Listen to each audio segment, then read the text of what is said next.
मुंबई से एक बड़ी खबर सामने आ रही है, जहां चुनावी ड्यूटी और शिक्षण कार्य के बीच फंसे सैकड़ों शिक्षकों ने अब न्यायपालिका का दरवाजा खटखटाया है।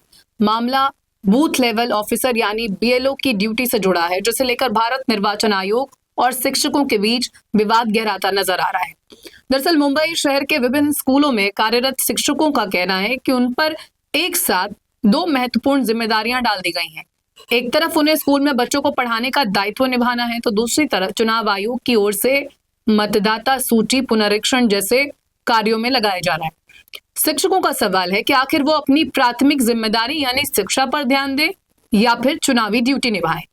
विवाद तब और बढ़ गया जब चुनाव आयोग ने मतदाता सूची पुनरीक्षण कार्यक्रम में कथित लापरवाही और अनुपस्थिति के आरोप में मुंबई के विभिन्न स्कूलों के 100 से अधिक शिक्षकों के खिलाफ एफआईआर दर्ज करा दी।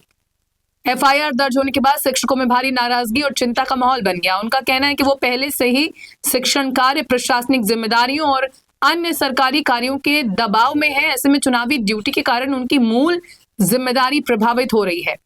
इसी मुद्दे को लेकर कई शिक्षकों और निजी गैर सहायता प्राप्त स्कूलों ने बॉम्बे हाईकोर्ट का रुख किया। सुनवाई के दौरान शिक्षकों की ओर से दलील दी गई कि उन पर अनुचित दबाव बनाया जा रहा है और इसके अलावा एफआईआर जैसी कठोर कार्रवाई से शिक्षकों का मनोबल प्रभावित हो रहा है। वहीं चुनाव आयोग की ओर से भी अपना पक्ष रखा गया।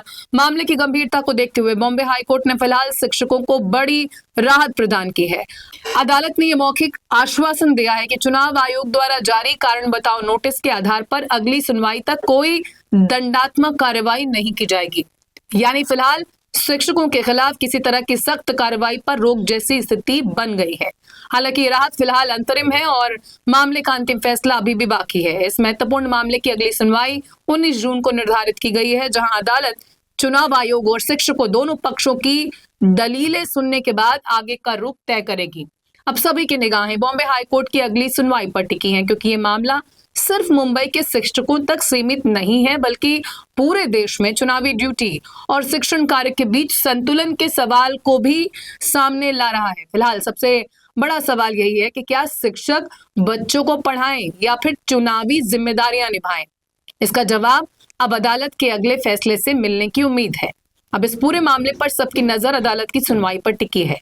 कोर्ट को यह तय करना होगा कि शिक्षकों पर दर्ज की गई एफआईआर कितनी उचित है और चुनावी प्रक्रिया में उनकी जिम्मेदारियों तथा शिक्षण कार्य के बीच संतुलन आखिर बनाया कैसे जाए। फिलहाल ये विवाद सिर्फ शिक्षकों और चुनाव आयोग के बीच का मामला नहीं रह गया है, बल्कि सवाल भी खड़ा हो रहा है कि शिक्षा और चुनाव जैसे दो महत्वपूर्ण दायित्वों के बीच प्राथमिकता किसे दी जाए।